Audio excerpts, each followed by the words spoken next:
5, First News told you about COVID-19 tests. One that's more accurate but takes longer. Another that's shorter but can be inaccurate.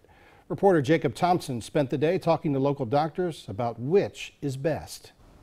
Yesterday, Ohio's Governor Mike DeWine took a rapid test, an antigen test, and those results came back positive for COVID-19.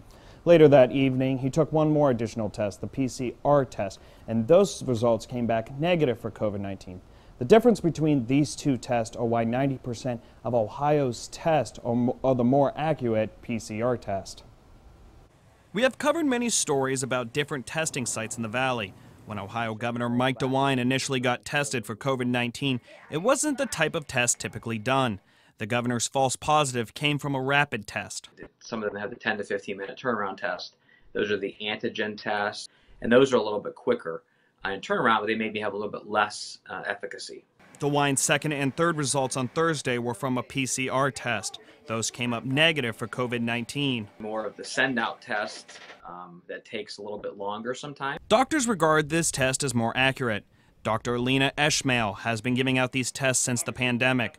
In her opinion, the antigen test should always be followed up with a PCR test. And that's why we don't do antigen tests here, because ultimately, as a clinician, we would follow up as clinicians here with PCR tests either way, because they are the standard because of their high level of accuracy. Eschmael explains the quick response of the antigen test could cause issues later on. Letting his family and friends know that he or she was positive, and then having all those people subsequently test, or them being negative on the antigen test and actually being a positive patient and going out and infecting several other people. Even though doctors have said the PCR is more accurate, Dr. Jim Kravick explains no test is 100% right. So we see that not just with COVID, but really with every test. The flu test was that way, other laboratory tests are that way. So this is actually common.